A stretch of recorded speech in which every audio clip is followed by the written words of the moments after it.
Nathan, you have not really said anything. How's your day? How are you doing? How's everything going? It's going. It's going.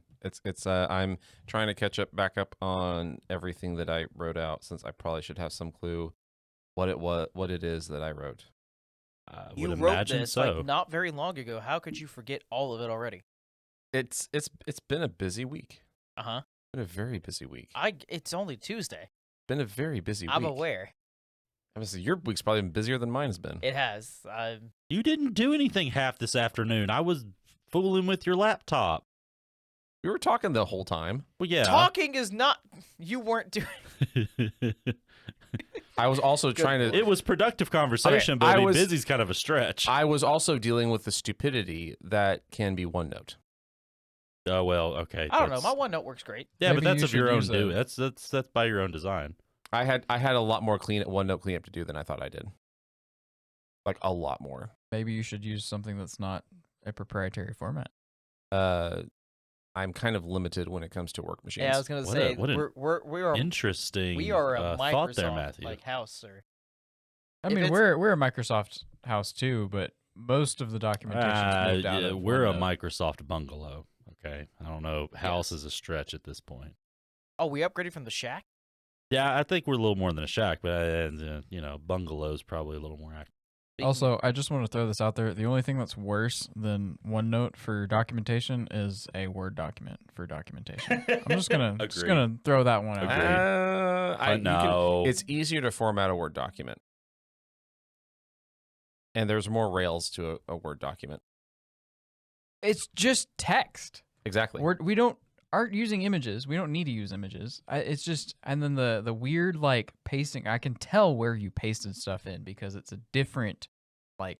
Oh, that's because I didn't take the time to go back and reformat it because I didn't have time. You'll live. Word is easier to format, but watch me not format as I paste stuff in. Exactly. It all makes sense. It all makes sense.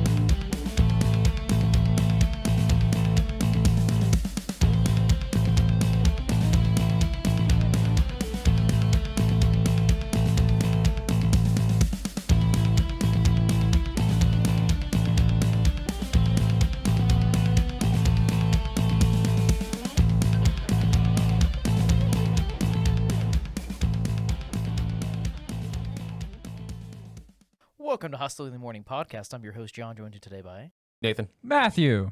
Even. Ian. Nathan. Yeah. What exactly are we doing today? We had a very long conversation of we aren't supposed to have a bunch of notes and be fully prepped for a conversation, and here we are with 7 pages of notes today. Well, apparently very few people actually read the notes. I read the I notes. read the For notes. once, not only did I read the emails and the messages, I also read the notes. I was on top of it. Wait, there were emails? I got an email notification that people were posting stuff in the chats. I turned those off. No, I need those because I don't always see you guys post stuff in the chat.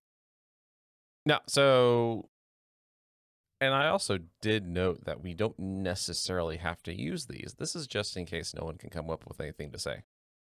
Well, so far we're having issues coming up with things to say. Of course. I mean, isn't this Matthew. like every other episode?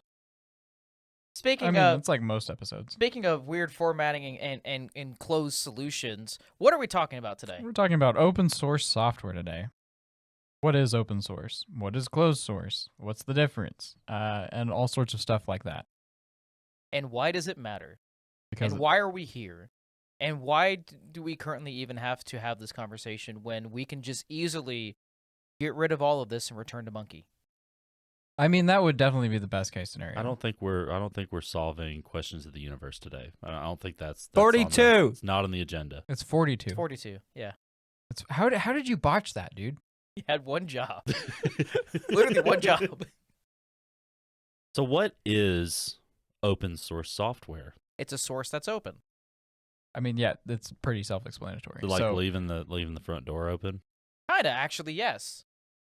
Instead of, doing what a lot of organizations and companies do when they develop a piece of software or a solution, and then you have to make sure you hide your little secrets in your pockets and close to the vest, and then you have to sell that out to the open market. Instead of doing all of that, you just publish it. You just let people have it. But it's a little bit more than just that.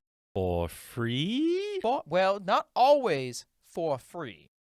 The licensing typically is free, but a lot of these projects will offer support contracts, or they take donations or things of that nature. Mm-hmm. But it's not always for free.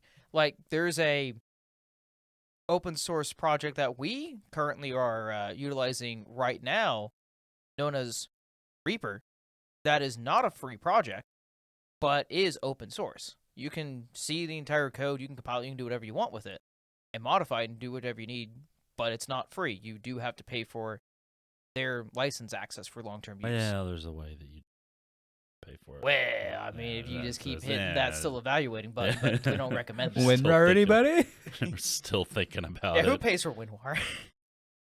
Who needs that anymore? Somebody did. Some people did. I for mean, I most still of that reason. functionality is now built into File Explorer on Windows. Correct. Yeah, So- which is hilarious for those that did pay for WinRAR.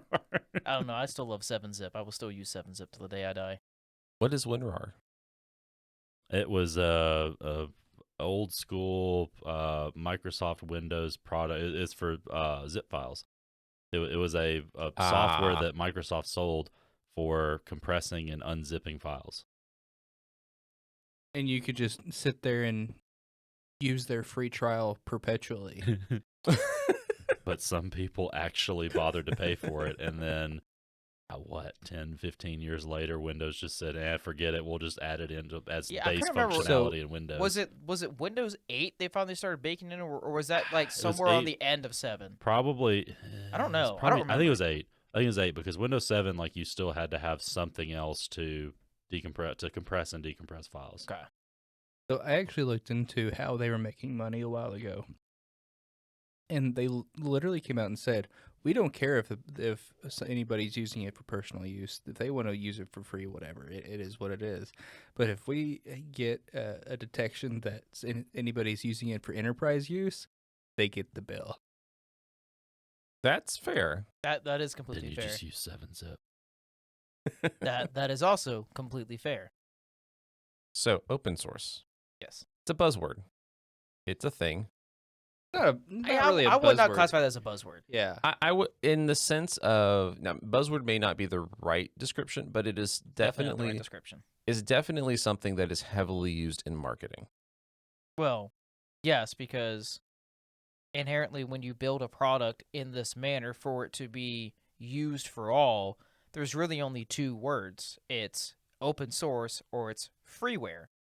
And freeware had a very bad negative connotation tied to it for years because if you download something that's freeware, it's usually packed with spam or other malicious files that then infect your PC. McAfee. McAfee was actually a paid product. Norton. That doesn't make it any Norton was better. also a paid product. Was it though? Because at least for both of those, a lot of back There in the was early, a free tier in one in point. the early 2010s, you had a lot of computers come with them. Yeah, but it still doesn't necessarily fit or qualify as open source or freeware because because of the point of Somebody you have had to pay you for it. have to That's fair. provide the source code. Everyone has to have the source code available to them if they want it for it to be classified as, well, at least open source. I was more specifically talking about The the fact that freeware. it was full of bloat and Oh, well, it's spam horrible. and Yeah, malicious. no, just in general, Yeah. horrible. That's Still one- is. Yeah, one of the first things I always like whenever I work on like just another person's PC, like personal or I don't really do corporate much anymore, but used to.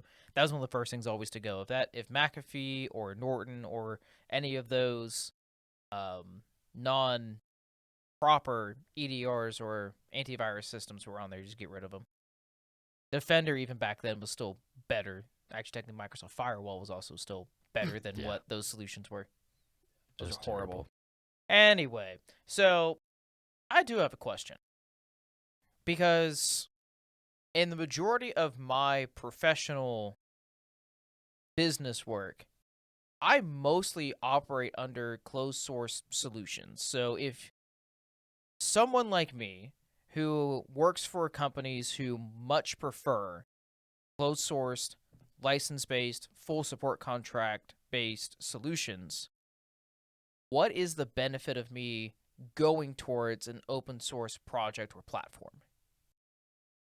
See, that's something I also wanted to discuss from what was it you? So you said closed source, and what was that? What was the other part of that you said? So, what would be the benefit of an organization who routinely only uses closed source solutions that they know how it's licensed, how it's supported, and how they can get assistance on it versus open source? What is the benefit of moving to an open source platform? I think the other point is made as licensed based. Yeah. So license and support. That, having now worked in a completely different industry, I also have predominantly worked in worlds where most of your tool set is closed source. However, something that I never really thought of until my current career is not even necessarily so much the licensing side of things, it's the support side of things, and how very important that support is in at least certain situations. Now, in general, you think, at least from a enterprise or business platform standpoint, the software you're using is going to have some sort of support that comes with it. If something is open source, however, does that inherently mean it has no support? No. It depends on the project. Yeah, and I think, I mean, based on John's comment, I think that's also could be because it was one of mine for a while, a misconception of open source is that if it's open source, then if it's by definition open source, then it has no support, has no licensing, which is not necessarily true. The open source aspect of it is really just the source code. It's just the code that the whatever software or operating system is based upon is available for everyone to access, play with, down, what have you. I mean, we use pfSense as which is an open source firewall software, and I mean, it is free to download. There's other, I believe there's other firewall softwares that are based off of it, or it's based off of others, rather.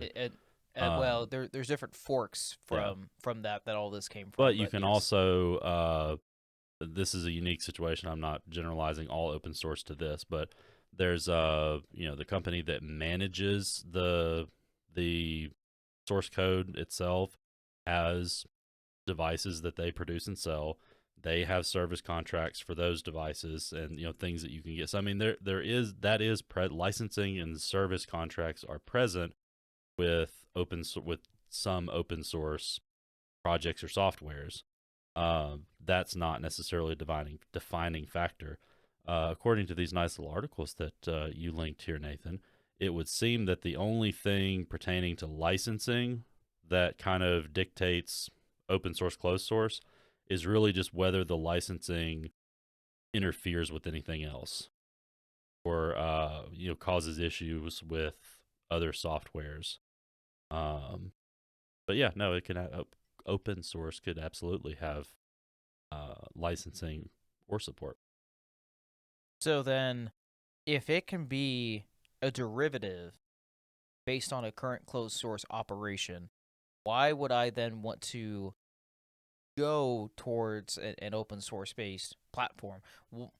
When you're looking at an organization, and you've seen it in your day-to-day operations, Steven. Matthew works in the developer scenario there and has to kind of balance both sides of the world. Why would someone like a large-scale business who is fully invested into a certain platform, we'll just go with Microsoft Windows and Windows Server, two closed-sourced operating systems that are using all Microsoft licensed products, what would be net benefits for them moving away from that. Not even like just the core OS, just adding in or allowing to have different competitors, whether it be closed source or open source on this front, into that infrastructure besides what they're currently used to know. I think one benefit would be broader a broader tool base. Anytime you're reliant on one singular vendor in this case, because for this conversation, Microsoft is a vendor, as is typically defined in most cases. If you're reliant on that one vendor, if you have an issue with that vendor, you're going to have problems with your entire stack. If you have multiple vendors handling certain pieces of your stack, you may have issue with one, but it's only going to cause issues with that one piece, not with everything else. Ian, let me ask you this. On the data side of it all, there are current products available on this closed source market side. What is the benefit of moving to an open source project on the data analytics end when it comes to your reporting, your actual dashboard build-outs, things of that nature?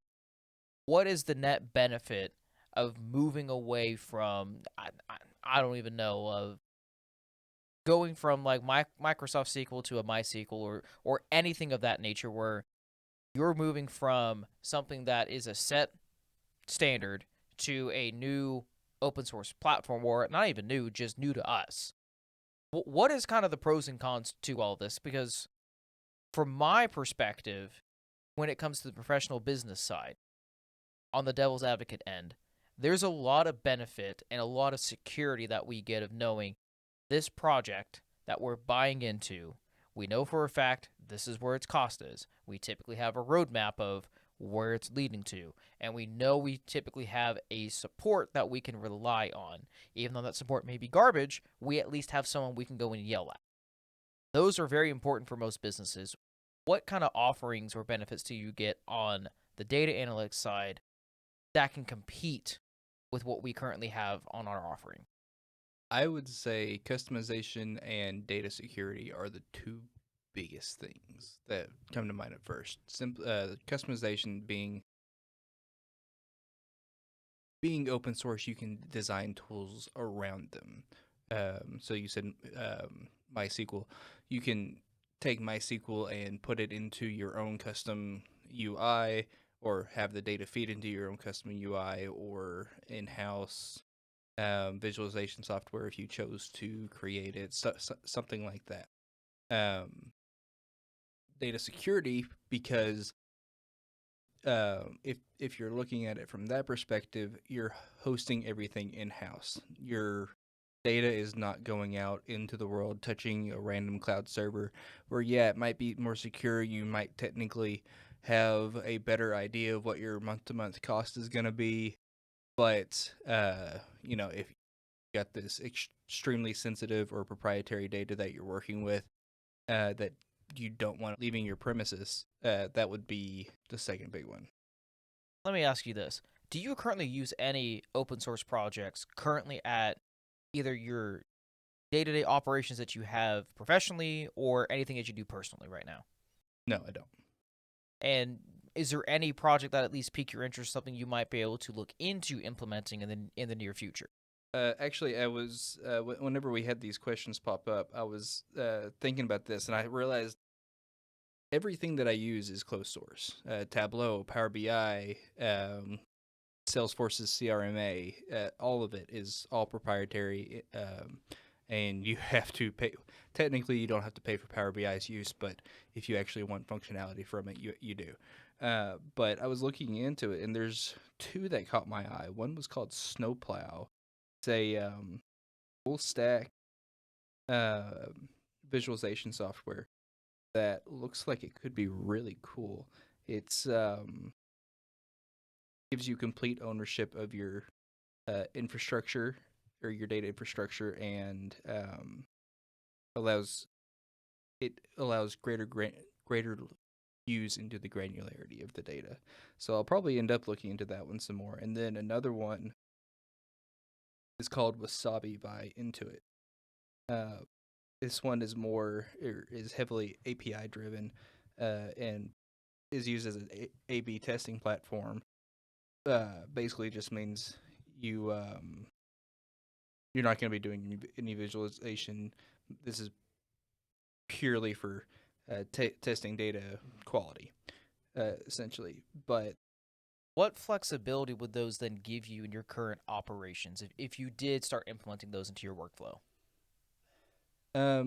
Snowplow would allow us to, or potentially allow us to build better interfaces for our customers. More customized, more driven to a single point. Like for example, in Tableau or Power BI right now, we can go in and we can create some really, really cool visuals for, using the architecture that it's based on.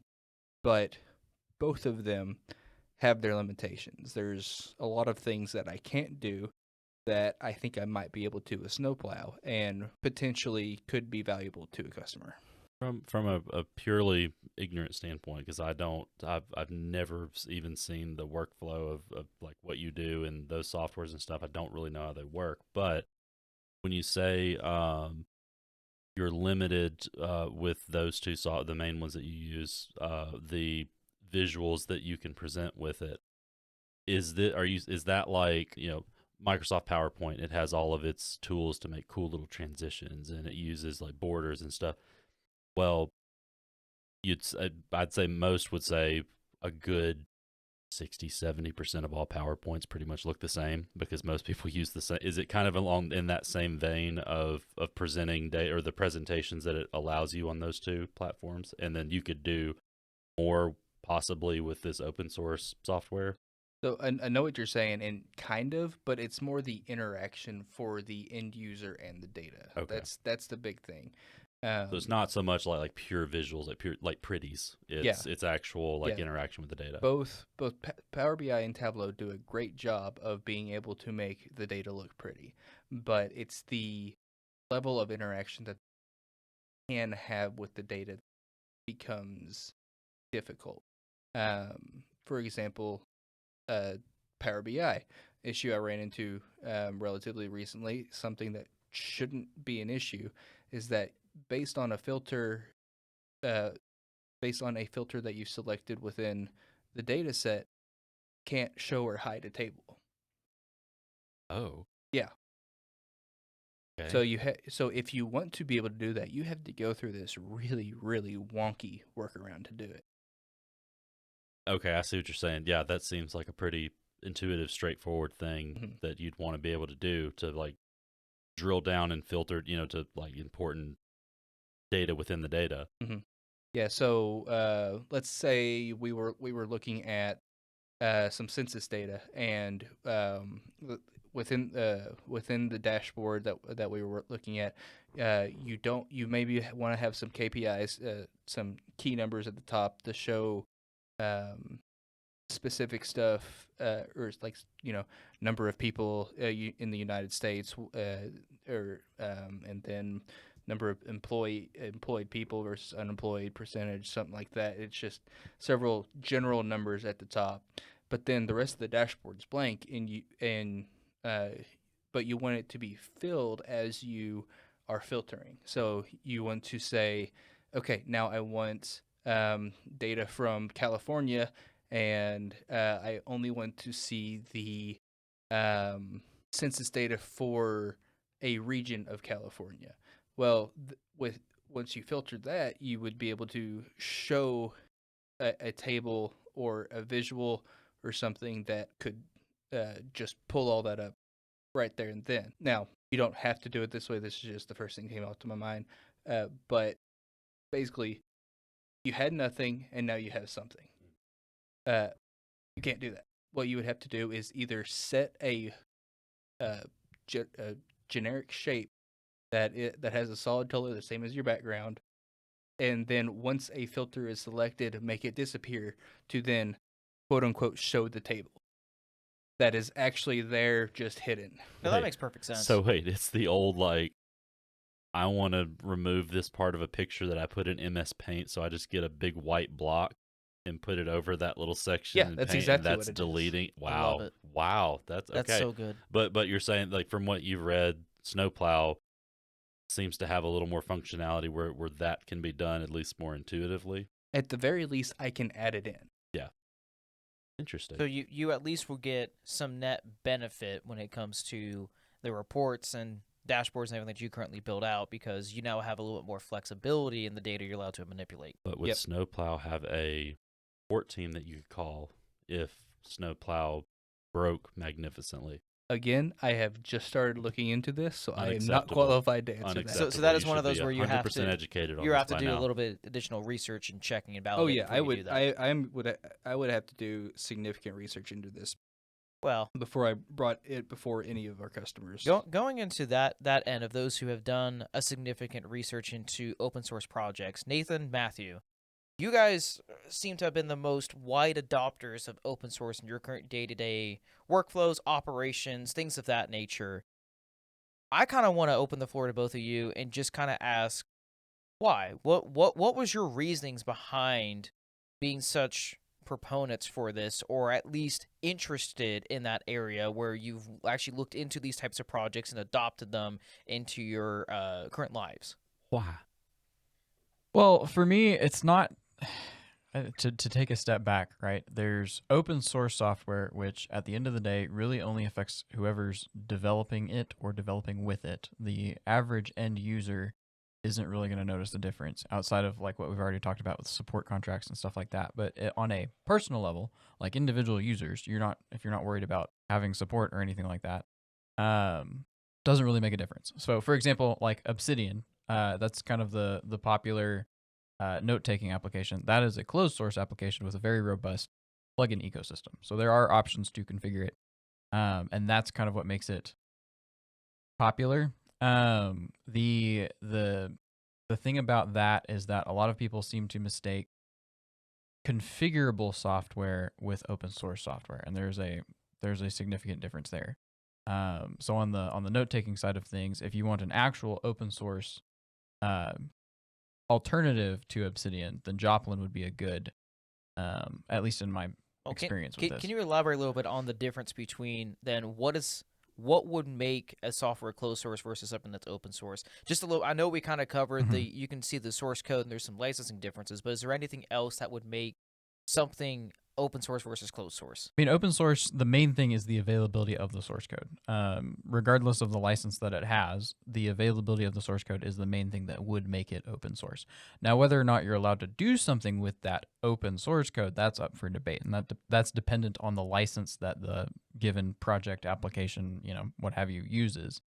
So there are different degrees of openness to the source, right? Because isn't technically, at least, and I don't know about right this moment, but especially originally, like Android was open source, Still is.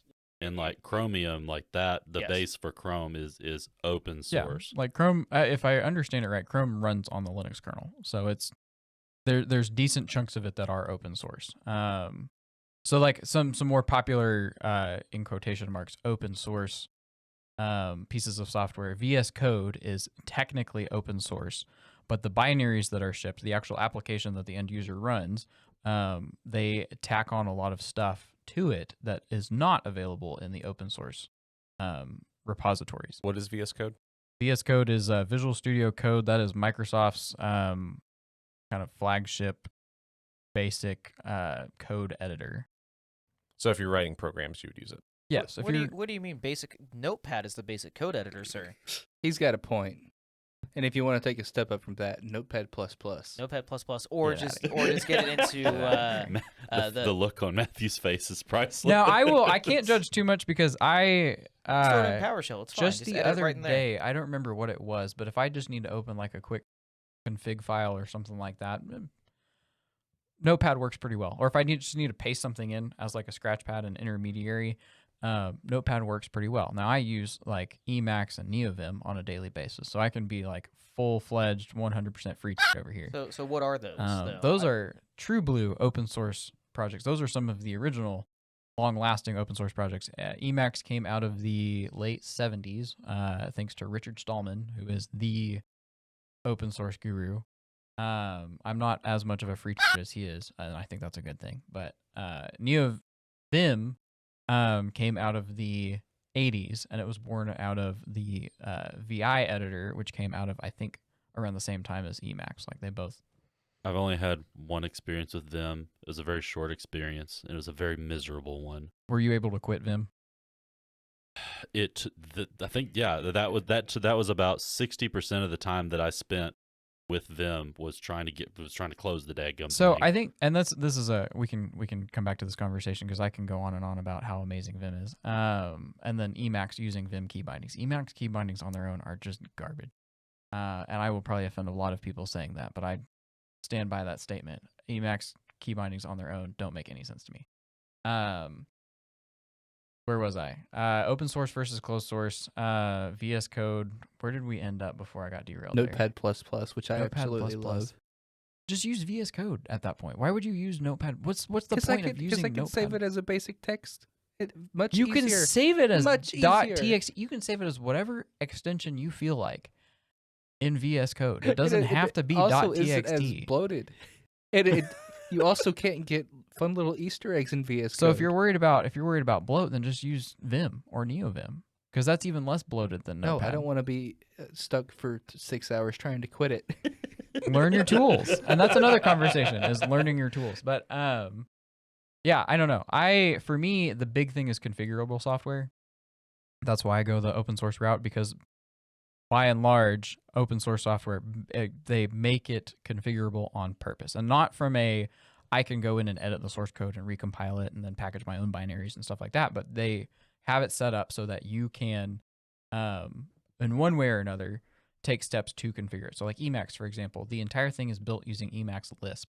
Well, okay, I take that back. Most of it is built using Emacs Lisp. There are some C parts of it, but the majority of it you can rewrite on the fly while the editor is running. You don't have to recompile anything. Like, it's pretty crazy.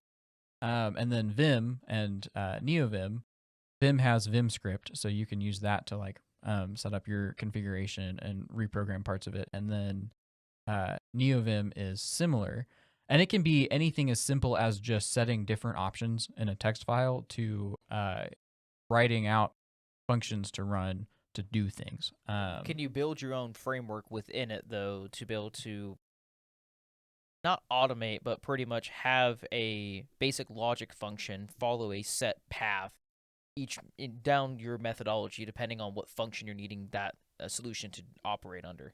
Yeah, I mean, the thing about Emacs and NeoVim, and those are the two best examples of open source software, is that you're really not constrained by anything.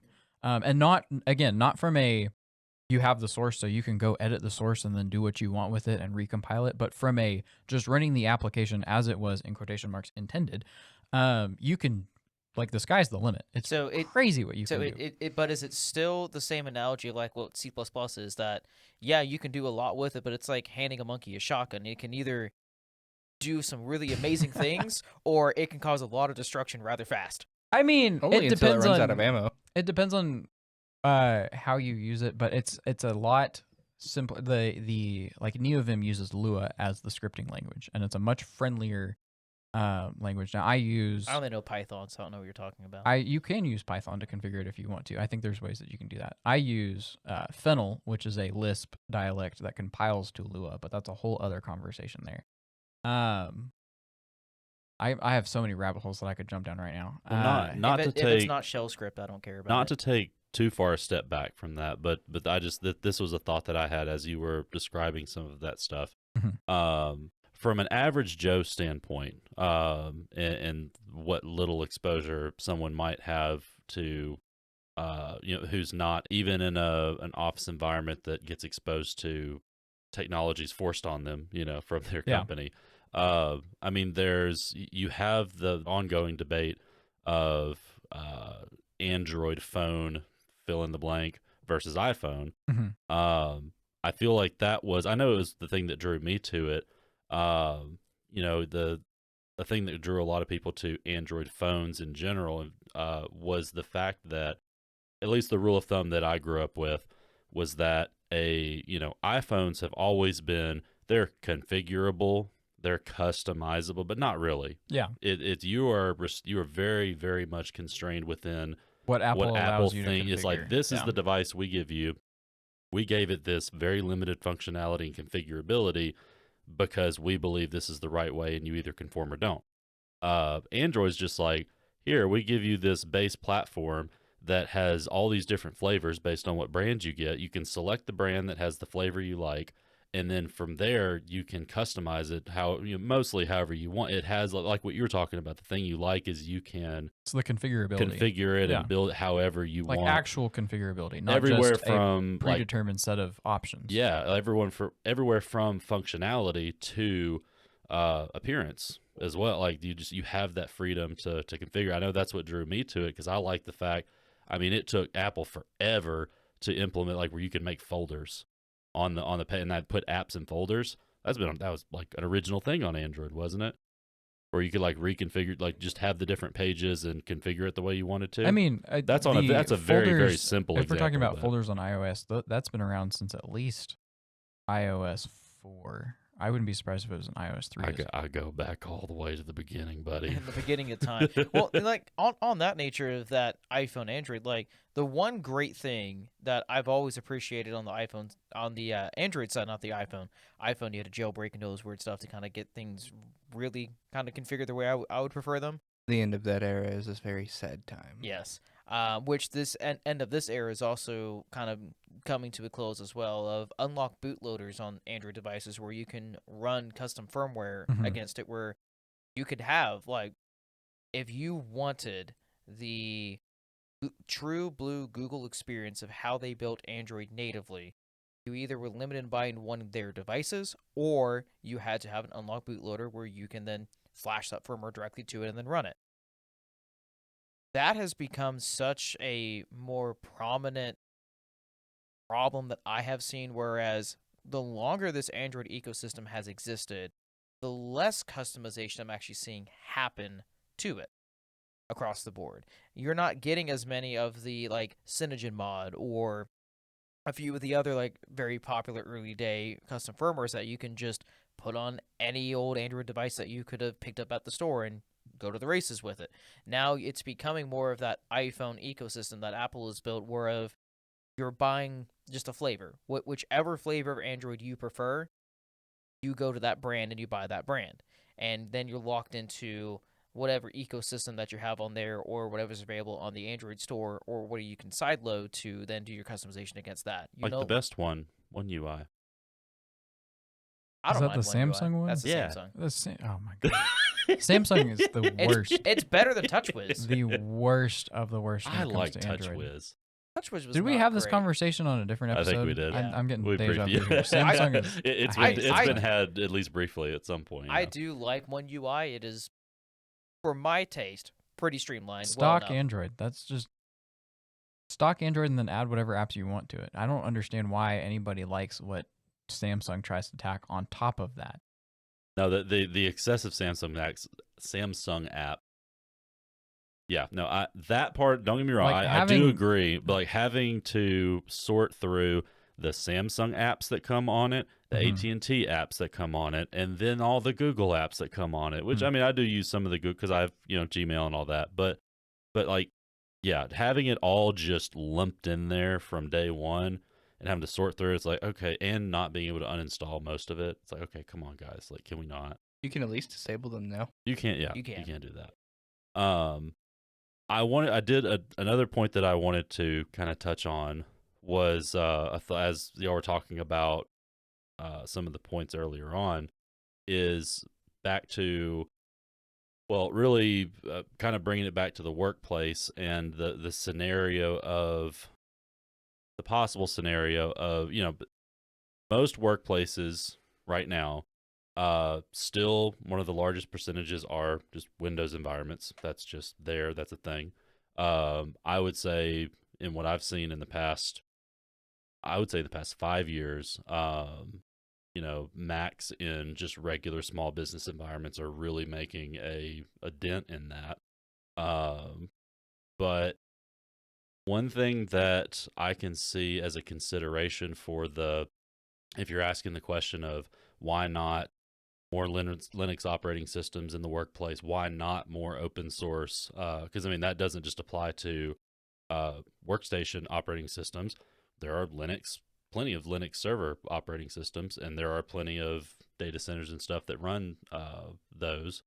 If I But remember right, the Linux is the most dominant in the data center. yeah, Linux by far. So the commonality and the term that's been used for a few years now is open source runs the data center, because with projects like Red Hat and then obviously Linux Server and other projects that has built off that same similar ecosystem, it has become an efficiency thing, because looking at the other counter OSs that you could be running on top of that, when you're looking at data center operations and you're wanting to get the most throughput with the least amount of overhead possible, why in the world would you ever run a Windows solution? Because you have all the Windows bloat that goes on top of it. so but really focusing more on the let's say just the average small to lower end large business. I don't want to say medium sized business. I want to include something not necessarily a Fortune X size company, but still a large company that may have multiple locations in a region and several hundred employees, not necessarily thousands. But why not open source? A point that, and again, I know that this metric is changing in right now in today's world as well, but I wouldn't say universally it's quite there. There is the consideration of not support from the software vendor or something like that, but just the support like we provide. The options for either IT employees to hire for your company who have the knowledge that they have, or the IT companies to contract with to handle the service for the technology at your company. I would still say that the vast majority of those options, their knowledge base is going to be in what are considered closed source products. They're going to be in either Mac. They're going to have Mac knowledge, or they're going to have Windows, the traditional, Windows environment knowledge and stuff like that. Like I said, I think more and more people in our space are delving into Linux and learning more about Linux operating systems and tools. They're delving more into some of these newer up and coming, just new pop up open source projects and tools and stuff. But I would say that still the bulk of the knowledge is in the traditional closed source systems. So how much of I guess the real question that I'm posing is, for a business like that, the small to low end of large business, what would be the risk of really pushing and trying to change it up and go with a solution like that? And then what would be the reward? Well, everything depends on context. Like, what's the solution? What is the problem? I guess. I mean, what is the current solution? What Yeah. would be the open source alternative to that? And I'm talking about like your well, I mean, like corporate real estate firm, your, I don't want to throw medical in there, just your general business, someone who's doing business, who's selling a product, and they have all the infrastructure to run a business selling a product, a business like that. What I call just kind of your standard Commerce. humdrum bone stock business. Well, that's kind of what I was wanting to get into at some point during this discussion. And that is the knowledge around the application that you're using, whether it's closed sourced, whether it's open source, whether it's one of those where it's technically open source, but you really can't do anything to change it and you got to pay a lot to use it, those sorts of things. The thing that one of the things that you have to keep in mind is, does your business allow you the time to invest in the knowledge of a not mainstream product? So like for me, most of my dabbling in the open source world was because I was curious, or maybe I was bored, or I wanted to play around with a specific type of software, but I couldn't justify the cost of the flagship. So if you're in graphic design or anything graphic design, multimedia, etc., either you use or you have used or you would like to use Adobe. So you now have the Adobe Creative. Used to it was I don't even Adobe Suite, and then now it's Adobe Creative Cloud. I think last time I looked, a full Creative Cloud license is $55 a month if you go monthly, and it's a little less if you get a yearly license. So that's a lot of money if you want to play around with Photoshop or Premiere or any of the other applications. So if you want to, like, let's say, play around with Photoshop, you don't need Photoshop.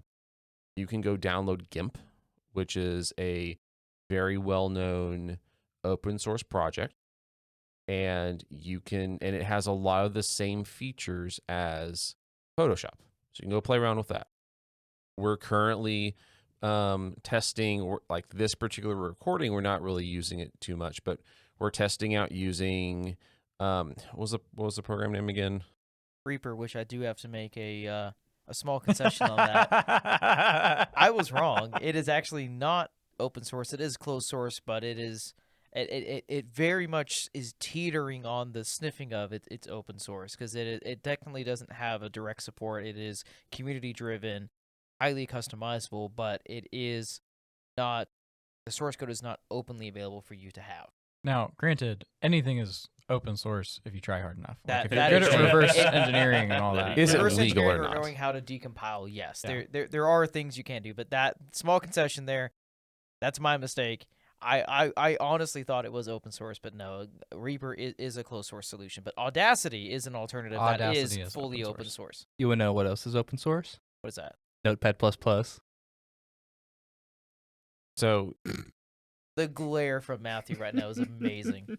I mean, if that's what you use, that's what you use. But I can think of a dozen different things that are 10 times better. Matthew's than still going to judge you for it. I'll tell you right now. It's better than trying to open stuff up in Word. I'll tell you right now. I have written many of scripts in Word, sir. Many. There is scripts. nothing better for editing a CSV file than Notepad++. That I completely agree with you on.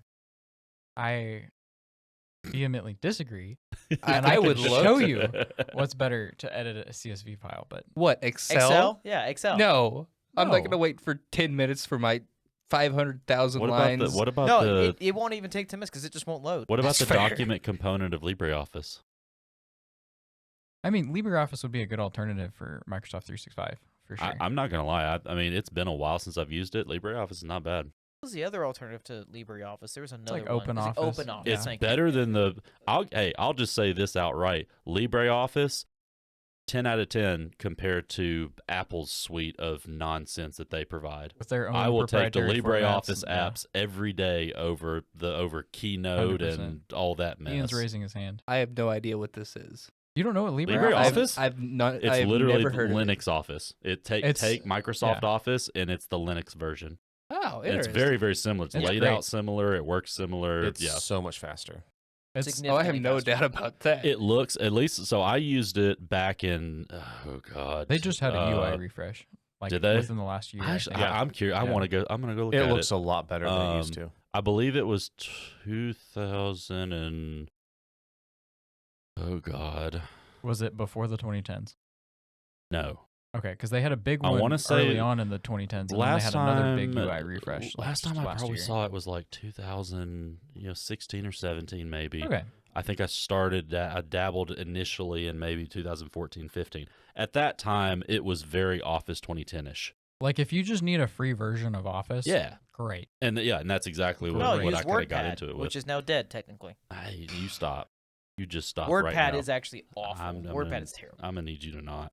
If you haven't Um, settled on a format though, like Notepad. don't use Office formats. Like ODT is fine, I guess, but like DocX and all that, don't bother with it. No, just put in a .ps1 and just send it. A what? .ps1 PowerShell script. Jonathan just pay PowerShells everything. I actually do. Like, Talk some about reason. configurable software there. Also, oh yeah, this was great. this is just like a side note that could very easily be its own entire episode. On the developer ecosystem, Microsoft is really good about open source. Like Yes. last episode we were talking about OpenAI and how they're like, oh, they're The kind opposite of the open. exact opposite. Yeah, they're the embrace, extend, and then extinguish kind of thing. That's what they're doing there. But on the developer side of things, which is where I live, like PowerShell right now, Mhm. PowerShell. I mean, just even the updated terminal now that you can run, Yeah. like Like Windows Terminal, the application isn't open source, if I understand it right. It's but not open source. PowerShell, the shell, the is shell open script source. is open Yes. source. You but know why? Go ahead. Developers. Like Steve Ballmer can get out of here, but Satya Nadella has done a great job of like heading the open source era of it's Microsoft. just super nice that I can. WesTerm is a better terminal, but Windows Terminal Yes. is like pretty No, awesome. the updated Windows terminal, I Yeah. love, especially since I can now jump from platform to platform, Yeah. ecosystem to ecosystem, Like and the run. tabs, so nice. So nice. I can SSH into multiple different systems, like Linux based, Unix based, or Windows based, and be able to natively run my commands inside of one terminal on one machine is so nice without having to change the software. It's just that one solution. Beautiful. Works perfect every time. Yep. Go ahead, Ian. Just going back to OpenAI real quick. We talked about how Here we go. Buckle in for a Microsoft- 2-hour episode, guys. This is going to be a no, special. no. This is just a funny thing that happened. Microsoft still is vehemently denying that they own OpenAI. Because technically they don't, but practically But- speaking, everybody knows. Exactly. Everybody That's knows. where I'm going. The day after we recorded that, there was a statement that came out from Microsoft that said if OpenAI was to go under, Microsoft would be fine because they have access to everything, the IP, the source code, and everything. So it is open source, just not to everyone. It's open Exactly. to Microsoft. They don't own it, but they definitely own it. They didn't buy enough market share to technically own it. They are not owners in name only. That's all there is to It's it. just all running on Azure, so it's fine. Yes. Yes. What would be really funny. That's is if all it was I had running to on say on AWS. that. I'm That would be still- so I'm- Okay, funny. here's the funny thing is there is Microsoft services that are running on AWS right I now. know it's stupid. Yeah, it's well, Wait, what? no, it's shared resources. So that's actually very common. Like Microsoft and AWS do share like hosting resources between each other. So yes, there are Microsoft core services right now that run on AWS. like in their data centers. Correct. See, this is also a good plug for open source, and not necessarily just open source, but the way software is currently trending. Open source is the largest. I think I could be wrong on this, but I think open source software tends to be some of the largest pool, if you will, of software that doesn't require a server. Like you can actually run it locally. And there's a fair amount of like self-hosted alternatives to different services as well. But That's definitely a different conversation to have. We'll be here for a while on that.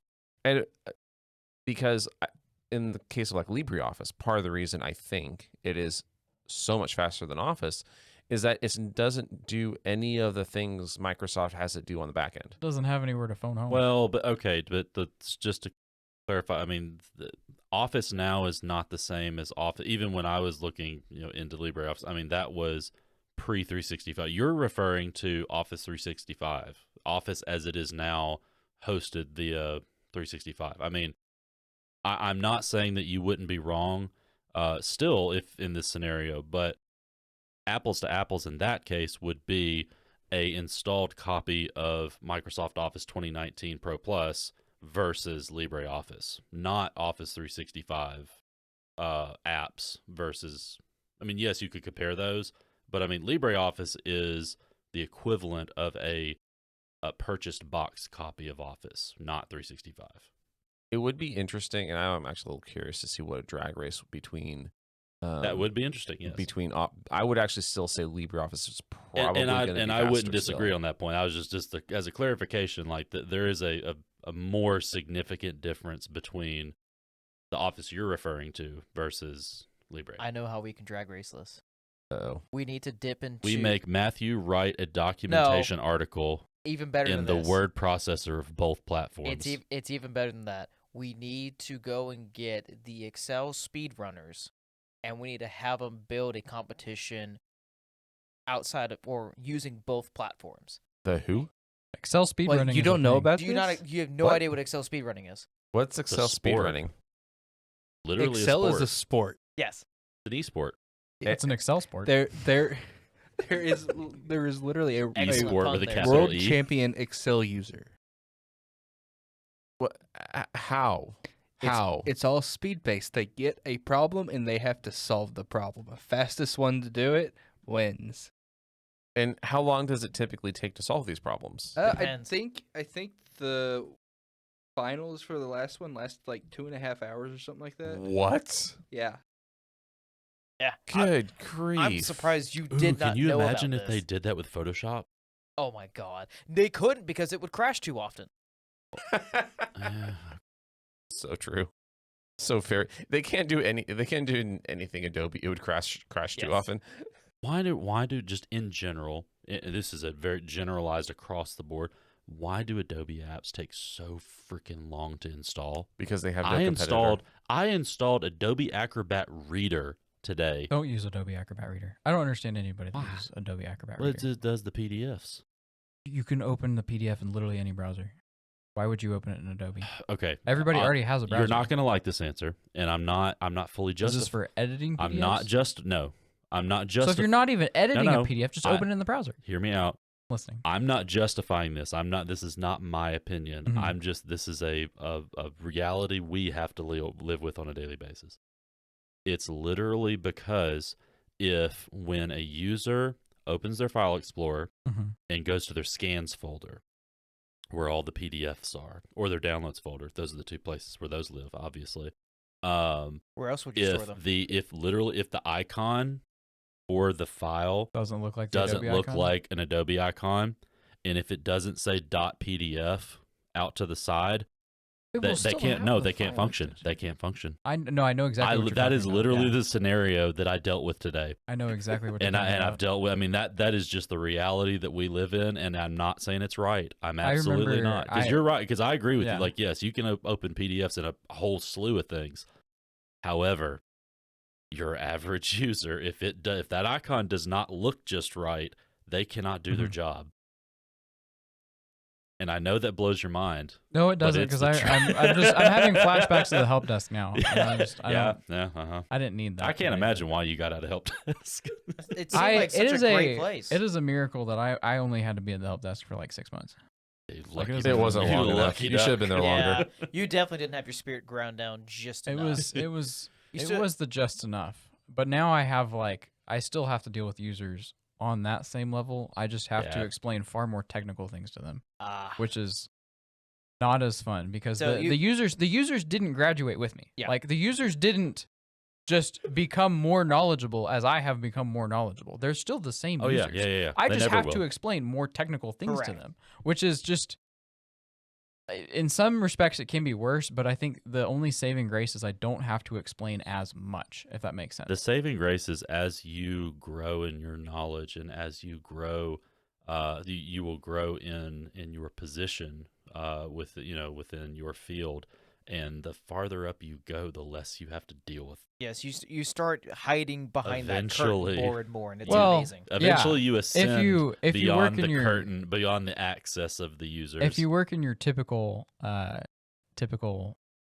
corporate environment, sure. I don't work in the typical corporate environment. So like if my boss ever listens to this, shout out to my boss. He is just the most patient man I've ever met because he still deals with all the users, both above and below. And like how he just does not absolutely lose his mind sometimes. I just those are saints. I 100%. Those are saints. I aspire to be that patient one day. I Hey- can't. I'm a hammer. I'm Hey sorry. Nathan, I looked it up. The Excel World Championship that was hosted, or that is hosted by the Financial World Cup. The Financial Model Yeah. World Cup. Total coverage of the finals was 3 hours and 13 minutes, with the actual events lasting roughly 2 hours and 45. Which ESPN was it on? 8. Of course. The Ocho. I love it. The Ocho. There's So actually good. 8 ESPNs. Wait, are there 8 of them? Or do they No. just call it ESPN 8? Well, I mean, if you actually count them up, I wouldn't be surprised because if you got Well, yeah, ESPN 'cause- 1 through 3, ESPN Plus, ESPN News, ESPN There's Deportes, ESPNU. ESPNU. Yeah. Yeah, it probably is 8, actually. But yeah, 2 hours and 45 minutes is the actual how long that they were running. So in now- But is that the record? I have no idea. Oh, okay. That's he- just That's what just how won the this last year. one went. Yeah. So can we somehow fund or at least incentivize someone to take that same algorithm or a problem that they had to solve in Excel and see if they can do it faster in LibreOffice? Now, we can't do We can do we an actually can't- exhibition match. we'll have to. Now, it can't be the exact same problem, but it has to meet the same criteria of what the order of operations they do in Excel. Keep it, fair. That would be. That'd be amazing. I like the way this sounds. Mhm, Would mhm. that be in front of or behind the paywall? That would have to be behind the paywall. Second, this can be in front of the paywall. I also want to make a simpler problem, and I want to have Twitch try to solve LibreOffice. So like Twitch plays Pokemon, Yes. but we're gonna do it with LibreOffice. Oh, I am God. so good with this. Let's Oh, do wow. it. They have to type out the entirety of the Darth Plagueis the Wise monologue. Oh my god. Oh, it would be even better if we can somehow like plug that into I don't care which AI it is at this point, and then I need them to be able to actually program or have it spit it out as the same voice and dialogue that they had in the movie, but as close as possible. And like let's give them like, I don't know, 3 days to do this. I think 3 days would be more than enough time that we should get a pass fail. I think 3 days of Twitch trying to do this, you'd end up with a X-rated version of 50 Shades of Grey. That. Whatever happens, happens. That Is would- 50 I mean- Shades of Grey not already X-rated? I have no idea. I That's don't my know. point. It's like NC-17 or something like. Okay. Or R. I don't know. But I don't know that. Well, no, it would take less than 3 days if it was Reddit.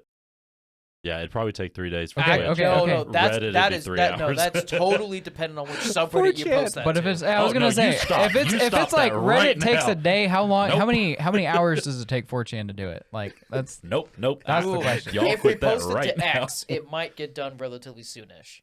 Because X would just be like, you post on the wrong board, idiot, and then someone would finally get motivated to solve it. Out of spite. Probably, yes. We need to That's move kinda this what to the happened. next episode or wrap it up. Thank you for joining us today on the Hostility in the Morning podcast. We upload every other Tuesday at the crack of dawn, more specifically 5 a.m. Central Standard Time. Stay tuned for our next episode where we'll continue this riveting discussion on open source software. If you want to hear more of our podcast or find us on social media, just head on over to hostilityinthemorning.com and you'll find links to everything there. Feel free to reach out to us in the comments section of the platform of your choice, or you can also reach us at info@hostilityinthemorning.com. Have a hostile morning.